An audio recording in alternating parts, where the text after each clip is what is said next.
प्रेम भगत का बाण सो छोड़े बद बद आण। फेर भेद की सूद लिया जिसो राग गरदान। जिसो राग गरदान नेक कसर नहीं कोई। जा प्रगटे निज नाम और बक बक रह सोई। सुख राम कहे सुन राजवी सोई जन ले पिछाण। प्रेम भगत का बाण सो छोड़े बद बद आण। अभी आप यहाँ सत्संग सुन रहे हो, जिभ्या से राम राम रटन करते करते ये सत्संग सुन लो और आनंद आएगा। हमारी भक्ति प्रेम की भक्ति है और प्रेम से ही राम राम रटन करते करते जाना है। एक एक स्थान को पार करते करते तो महाराज फरमा रहे हैं प्रेम भक्ति का बाण सो। बाण को तो आप जानते हो, और बाण बड़ी तेजी से चलाते हैं लक्ष्य की ओर। लक्ष्य है आपका अमरलोक। अमरलोक का रास्ता है भीतर से। अब ये राम राम को जल्दी जल्दी जल्दी जल्दी बड़े तेजी से लो। प्रेम भक्ति का बाण सो सुनते सुनते लेते रहो। बद बद छोड़े आण।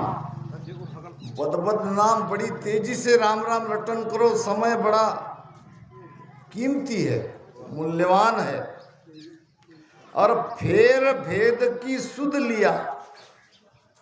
भेद नाम वो रास्ता, दोनों श्वास में राम राम रटन जल्दी जल्दी करना है, प्रेम से करना है, पूरी तरह से उसमें समर्पित होना है।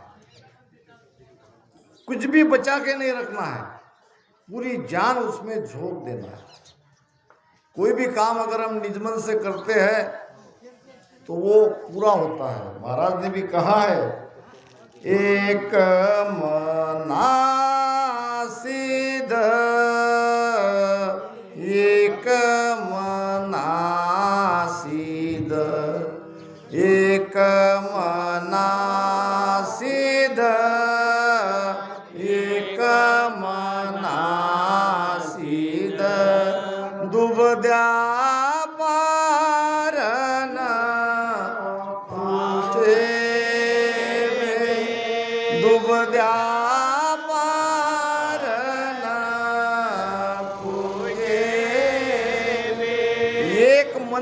भजन करोगे तो सिद्ध होगा। क्यों नहीं भजन लगेगा? बहुत लोगों के फोन आते हैं भजन में मन नहीं लगता। अरे भाई लगेगा क्यों? तुम लगाते ही नहीं हो तो लगेगा कैसे? बहुत आसान रीत बताइए। चार ही चीज को आपको समझना है। एक तो श्वासा चल रही है, मन को आप जानते हो, सुरती आपकी भटक रही है, बाहर है, संसार में है, और शब्द आपको जागरूक करना है। अब उसके लिए गुरु महाराज ने दिया है आपको राम शब्द सुमिरन करने के लिए। बस ये दोनों श्वास में जिभ्या से राम राम रटन करो, उसमें मन लगाओ और एक मन से करो, पूरी सजगता से करो, प्रेम से करो। प्रेम भक्त का बाण सो छोड़े बद बद आन। जल्दी जल्दी जल्दी जल्दी जल्दी जल्दी श्वास में राम राम लो, और सांस और उसास में लेना ही इसको भेद कहा है। फेर भेद की सूद लिया जिसो राग अगर जान। जैसे राग गाने वाले राग को उसी नियम से गाते हैं तो वो राग का गुण उतरता है। राग को गाया ही जाता है और गाने से ही गुण उतरता है। इसी प्रकार इस राम शब्द को दोनों श्वास में जिह्वा से रटन करना है। जिसो राग अगर जान नेक कसर नहीं कोई, इसमें कसर नहीं चाहिए। कितनी नेक, थोड़ी सी भी ढिलाई नहीं चाहिए। नेक कसर नहीं कोई, और जहां प्रगटे निज नाम, इस घट में, इस भक्तों के घट में निज नाम प्रकट होना ही होना है। और बक बक रहे सोई, बाकी सब बातें बेकार, बाकी सब उपाय कब साधना कोई काम की नहीं है। मोक्ष प्राप्ति के लिए यह निरंतर जागृत कराना है। और निरंतर जागृत कैसे होता है, ये महाराज ने ये बात कही है। सुखराम कहे सुन राजवी, सोई जन ले या पिछाण। इसी को भक्त कहते हैं। यही है वो जन जो भजन कर रहा है, भजन करते करते जीव को बंधन से मुक्त करना चाह रहा है। उसकी विधि यही है, उसका भेद यही है। इसी को हम भक्त कह सकते हैं, जन कह सकते हैं। और ऐसे ही भक्तों के घट में सत्सबद जागृत होता है। अभी बताया सत्सबद जागृत होने पर क्या स्थिति होती है। शब्द बड़ा ताकतवर है। शब्द जब जागृत होता है तो सारे शरीर को हिला के छोड़ देता है। के सुख राम शब्द जो रावर पाया, सुपत आवे राम। के सुख राम शब्द जो रावर पाया, सुपत आवे।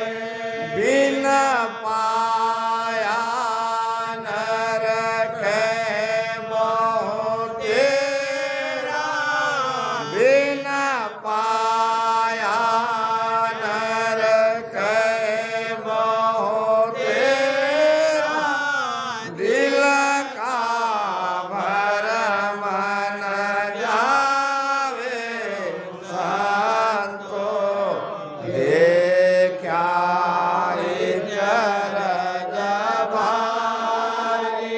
अमर लोक में संत विराजे, अमर लोक में संत विराजे।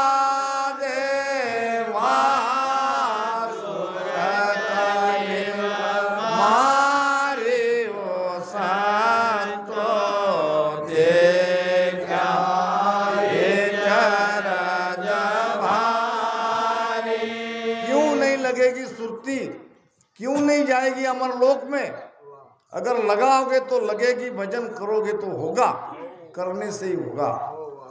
और करना कैसे है ये महाराज आप बता रहे हैं।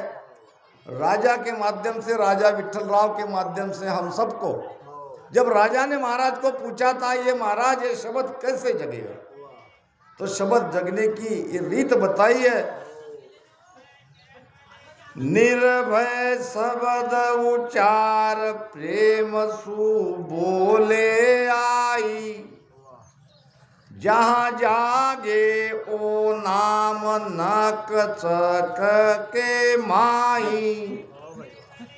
जो दो जो होए भेड़ कबो साजन कोई लावे, तो नहीं प्रगटे नाम राग जो घर तज जावे, राग जो घर तज गावे। चर्चा लिव और रेण सु एक कोण विद होय। निर्भय शब्द उचार, ये राम नाम निर्भयता से लेना है। इसमें भय का कोई कारण ही नहीं, इसमें शर्म का कोई कारण नहीं। कहते हैं कि कबीर साहब के कुटिया के पास में एक वेश्या ने अपना मकान बना लिया। अब वेश्या के यहाँ लोगों का आना जाना काफी बढ़ने लगा और इधर कबीर साहब के यहाँ भी कुछ भगत आते थे। संत चंदन के जैसे रहते हैं, संत चंदन के जैसे रहते हैं। जब जाड़े का महीना है और हम धूप में बाहर बैठे हैं तो सूरज को कहना नहीं पड़ेगा कि मुझे गर्मी चाहिए, वो स्वतः ही गर्मी मिल ही जाती। वैसे ही नदी किनारे सागर किनारे अगर जाओगे तो अपने आप वहाँ ठंडी ठंडी हवा मिल ही रहेगी। ऐसे संतों के सानिध्य में अपने आप वो जीव खींचे जाते हैं। अब कबीर साहब की कुटिया में ये रोज ज्ञान चर्चा सत्संग चल रही थी तो वहाँ वेश्या के पास जो लोग जाते थे उनमें से कुछ आकर्षित हो गए और वो भी जाने लगे। वेश्या को लगा ये तो मेरा धंधा चौपट कर देगा, इसका कुछ न कुछ उपाय करना चाहिए। आज एक गया कल दो गएंगे, फिर धीरे धीरे ये लोग जाएंगे और उधर से तो कोई इधर एक नहीं आ रहे, मेरे ही यहाँ से लोग वहाँ जा रहे हैं। तो अपने कुछ चाहने वाले को बुलाया और कहा कि कबीर साहब के कुटिया को आग लगा दो, इसको हटा दो यहाँ से। अब वेश्या के चाहने वालों ने ठीक वैसा ही किया। अब कबीर साहब की तो कुटिया थी, झोपड़ी थी, धू धू जलने लगी। अब कबीर साहब को लगा कि चलो राम जी की मर्जी, तो छावा में बैठ के, पेड़ की छाया में बैठ के वहाँ वो ध्यान भजन करने लगे, सत्संग करने लगे। अब धीरे धीरे वो आग, वेश्या का घर भी पास में ही था, हवा के झोंके से पलट गई और वेश्या का घर भी धू धू करते जलने लगा। वेश्या को लगा कि मैंने कबीर साहब का घर में आग लगाई, कबीर साहब ने अपने कुछ भक्तों को भेज के मेरे घर में आग लगाई। जाके कबीर साहब के घर के सामने चिल्लाने लगी, तुमने मेरे घर को आग लगाई, मेरा घर जला दिया, सारा सामान राख हो गया, धन पैसा जो भी था सब खत्म हो गया, ये ठीक नहीं किया। कबीर साहब ने कहा, देखो बहन, ये आग न मैंने लगाई न मेरी कुटिया में आपने आग लगाई, आपने तो कुछ किया ही नहीं। जैसे आपने कुछ किया नहीं वैसे मैंने भी कुछ किया नहीं। जैसे आग तुम्हारे प्रेमी ने लगाई वैसे आग मेरे प्रेमी ने लगाई। ये झगड़ा दोनों प्रेमी का है, हमारा झगड़ा है ही नहीं। तो प्रेम से रटन करना है, प्रेम से रटन करते जाओगे तो राम जी रिझेंगे, सदगुरु रिझेंगे। निर्भय शब्द उच्चार प्रेम सु बोले आई। बोलने का मतलब क्या है? राम राम प्रेम से रटन करते जाना है। जिह्वा के अंदर 1054 नाड़ियां है जो जागृत होती है, रामदास जी महाराज ने अपने वाणी में बताया है, और वहीं से वो रस उतरता है। महाराज ने भी प्रमाण दिया है, इमरत सिर उरस सूतरी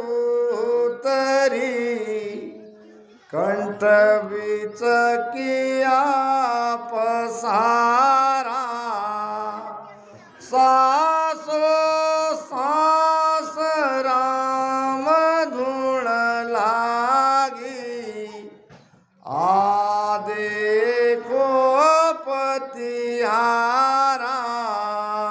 हाथों हाथ विश्वास करके देख लो, पतियारा नाम विश्वास। ये 1054 नाड़ियां जीभ के अंदर है, वो जागृत होती है और उससे रस टपकता है, और ये कंठ पे पूरा फैल जाता है। कभी गुदगुदाहट तो कभी चिकनाहट तो कभी आनंद, ये सारी चीजें होती है। तब कह सकते हैं कि गुरु महाराज की सत्ता का प्रवेश हमारे भीतर हो गया। अब उसी सत्ता के साथ वैसे ही भजन करते करते आगे बढ़ना है, बस इसमें ज्यादा कठिनाई नहीं है। जहां जागे वो नाम नक चक के माए, नक से चक तक, रोम रोम में, नाड़ी नाड़ी में ये शब्द जागृत होता है। जहां जागे वो नाम नक चक के माई, और जो दूजो होए भेड़, भेड़ नाम मिलावट, और कोई चीज की इसमें मिलावट नहीं चाहिए, बस सीधा ज्ञान है, सीधा जो बताया गया है वैसे ही करते गए। ये बात अलग है कि कोई जीव पुराना है तो कोई नया है। अब जो पुराना हंस है उसके भीतर में जल्दी जगेगा, जो नया है उसको समय लगेगा। किसी के कर्म भी अलग अलग है, मगर सबके अंदर यह शब्द जगेगा, सबको यह अनुभूति होगी, ये गारंटी है, दावा है। जो दूजो होए भेड़ कबू साजन कोई लावे, दूसरा कोई साजन इसमें मिलाने की कोई आवश्यकता नहीं है। तो प्रगटे तो नहीं प्रगटे नाम, राग जो तजगर जावे।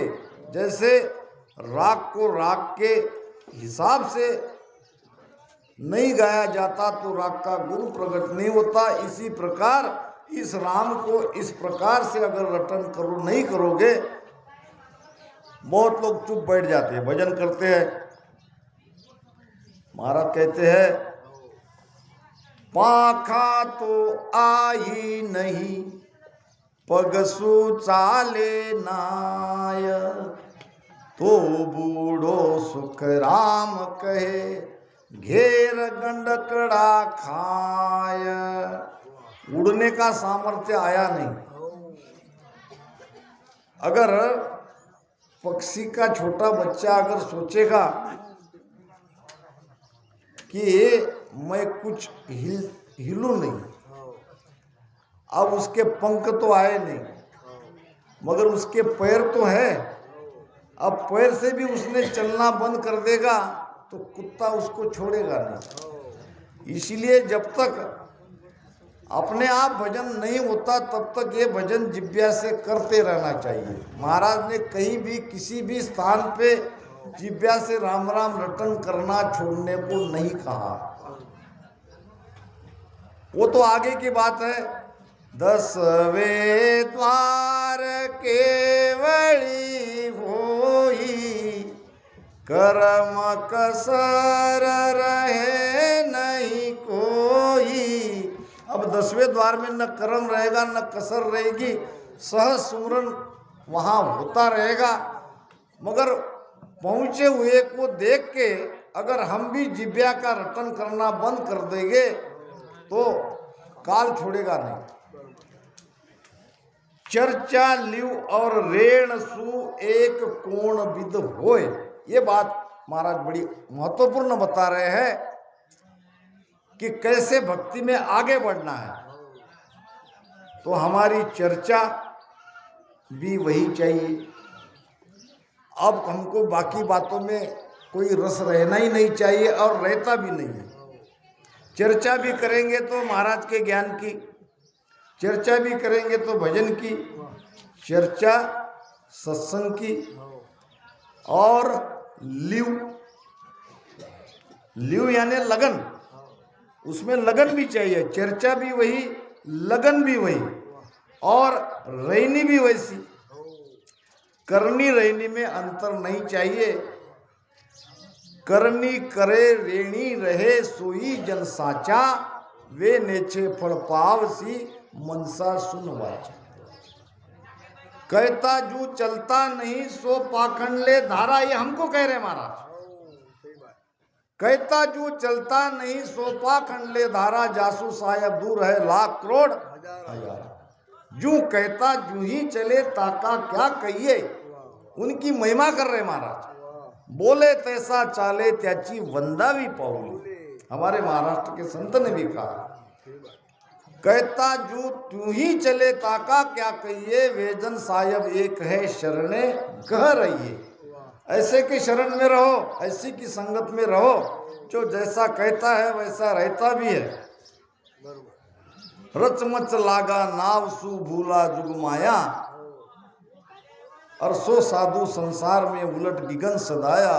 लाख बात की एक है जे कारज चाहिए।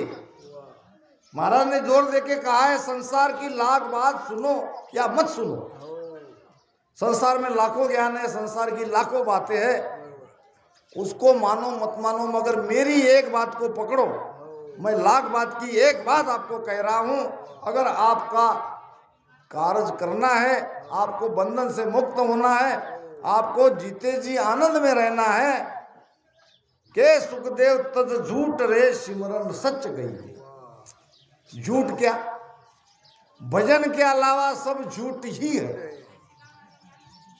जो भी हम करते हैं सब झूठ है, सब झूठा है। झूठो कुटुंब विषय सुख झूठो, काया माया झूठी। एक भजन सत्य है, के सुखदेव तज झूठ रे सिमरन सच गई। अब ऐसे हमारी रहनी करनी, हमारी लिव चर्चा और रहनी इकट्ठे आएगी तो जीते जी वो आनंद को हम पा सकते हैं। लिव चर्चा और रेण सु एक कोण विद होय, एक कोण विद होय, बात तीनों यह न्यारी।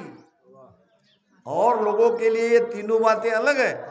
वो तो जैसी संग लगते हैं वैसा उनको रंग लगता है, वैसी उनकी ज्ञान, वैसी उनकी चर्चा, मगर हमें रंग अलग लगा है, हमें रंग भक्ति का लगा है। बिन गुरु गम निंदे बंदे, सो मद भागी होय। पेड़ डाल फल पात को, क्या क्या गम नहीं होय। क्या क्या गम नहीं होय, दाद दरगाह नहीं पावे।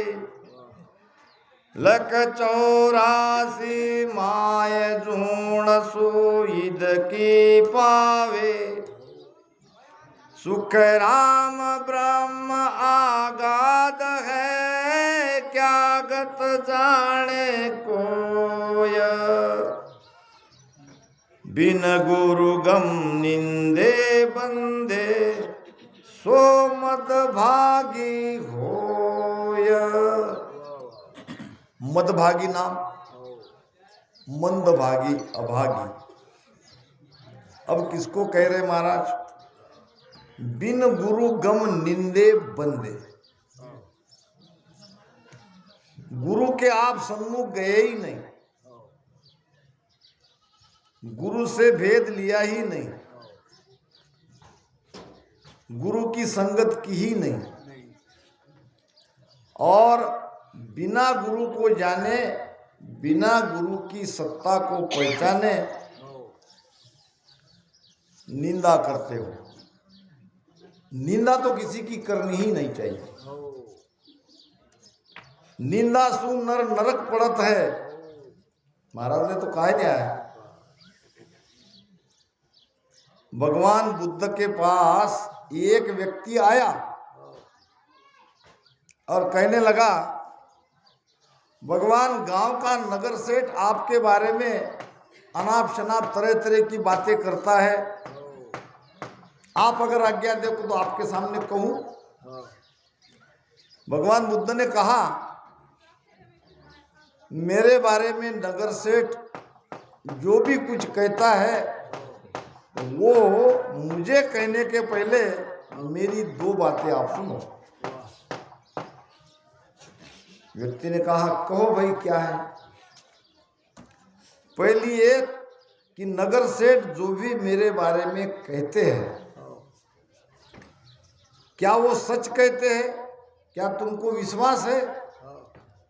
वो व्यक्ति कहना, बिल्कुल तनिक भी विश्वास नहीं है, वो तो सब आपके बारे में झूठ ही झूठ कह रहे हैं। जब तुमको विश्वास नहीं है, जिस बात को तुम ही झूठ मानते हो, तो वो मुझे कह के क्या लाभ? जिस बात को तुम्हें ही विश्वास नहीं है तो मुझे क्यों कहते हो। दूसरी बात, क्या तुमको ये लगता है कि जो तुम मेरे बारे में नगर सेठ ने जो कुछ भी कहा है वो सुनने पर मुझे दुख होगा, ऐसा तुम्हें लगता है? कहने लगा भगवान बिल्कुल भी नहीं। जब जो कुछ मेरे बारे में कह रहे हैं वो झूठ है ऐसा तुम्हें ही लगता है तो मुझे क्यों कहते हो। जो भी कुछ वो मेरे बारे में कह रहे हो वो तुम मुझे सुनाओगे तो मुझे अंदर में दुख नहीं होगा, तो जिस बात से मैं दुखी नहीं होऊंगा उसे मुझे क्यों कहते हो। कहने का मतलब निंदा तो हमको किसी की करनी ही नहीं चाहिए। लेकिन एक बात कबीर साहब ने यहां भी एक बात कही है, निंदा का अर्थ क्या है। व्यक्ति यहां नहीं है और उसके बारे में हम बोल रहे हैं, जो भी बोलना है वो सामने बोले तो वो निंदा नहीं कहेगी। मगर कबीर साहब ने एक बात कही है, निंदा निंदा सब कहे निंदा न जाने कोय, जो जैसा है वैसा कहे सो नहीं निंदा हो। इसमें भी संतों ने कह दिया निंदा होती किसकी है, निंदा कसर की होती है, निंदा कमी की होती है। तो कोई निंदा करता है तो बुरा मत मानो, अपने अंदर में झांक कर देखो, अपनी कसर निकालो। निंदक नीरे राखिए आंगन खुटी छुआए, वो निंदक तो काम अच्छा ही कर रहा है। दोनों तरफ से हर तरह से संतों ने समझाया है। तो गुरु के बारे में कह रहे हैं, गुरु की निंदा नहीं करनी चाहिए, नंदा किसी की नहीं करनी चाहिए, मगर वंदना भी नहीं करनी चाहिए, महिमा भी नहीं करनी चाहिए। बिन गुरुगम निंदे बिंदे, आप उनको जानते नहीं, आप उनके पास बैठे नहीं और लोग महिमा करते हैं तो आपकी महिमा करने लगे। महिमा भी नहीं करनी है तो निंदा भी नहीं करनी। ये खास तरह से महाराजा समझा रहे, बिन गुरुगम निंदे बंदे। पहले उनके गम को जानो, उनकी शक्ति को जानो, फिर अपने अनुभव से पहचानो। दूसरे के कहने से, दूसरे के अनुभव से, दूसरे के बुरा भला कहने से आप भी बुरा भला मत कहो। एक साधु कोई गांव में आ रहे थे, रात का समय था। अब रात के समय में पहरेदार तो जगह रहते हैं और पहरेदार है बिन पैसे के, बिना पगारी, फुल अधिकारी कुत्ते। अब कुत्ता भौंकने लगा।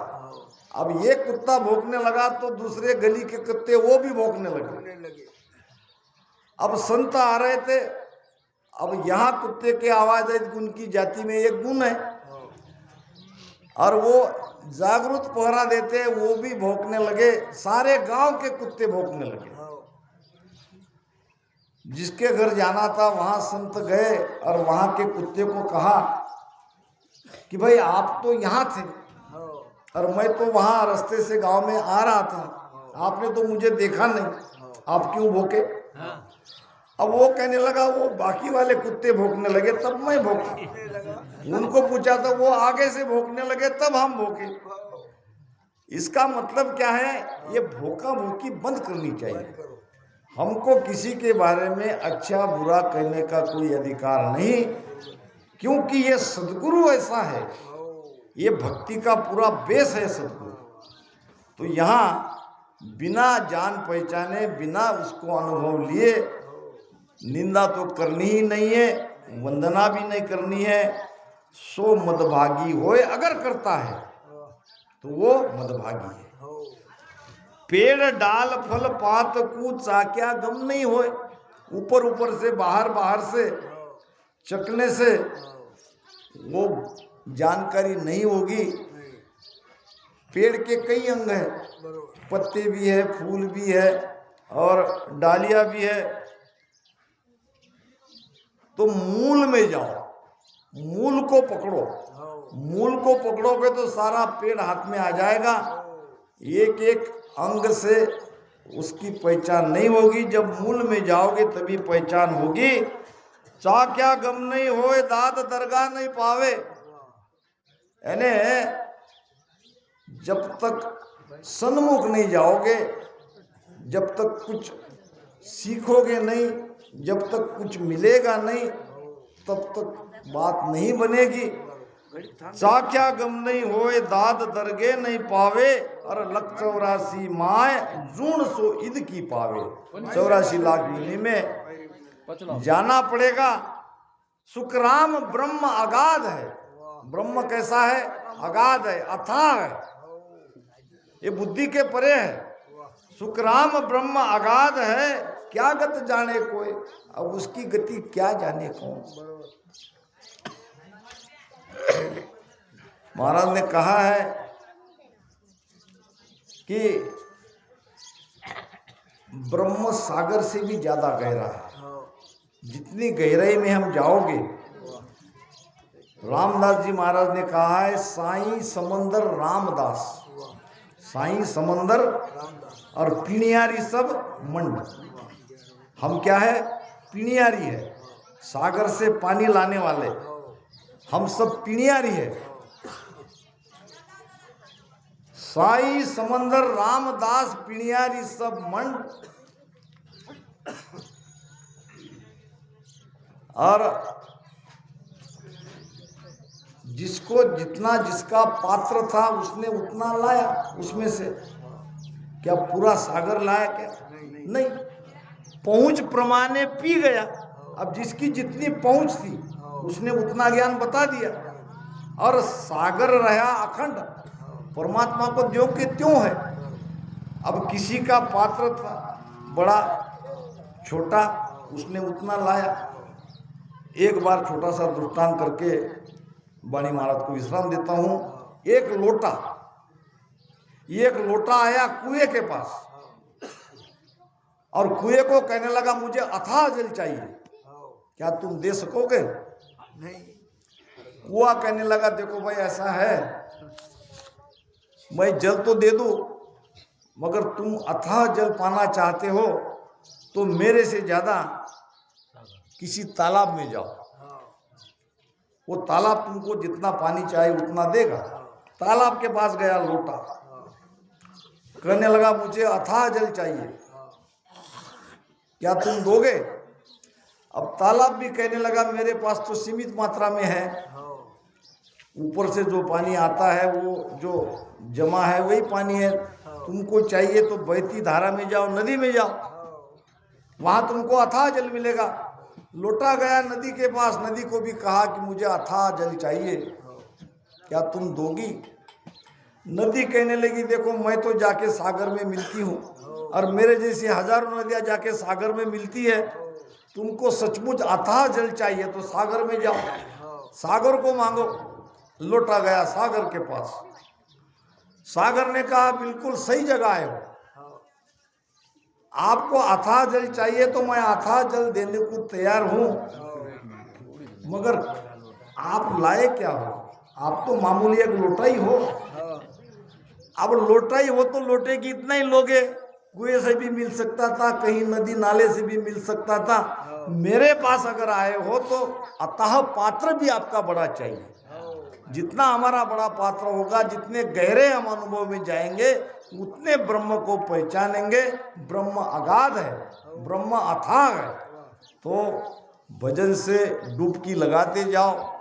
आज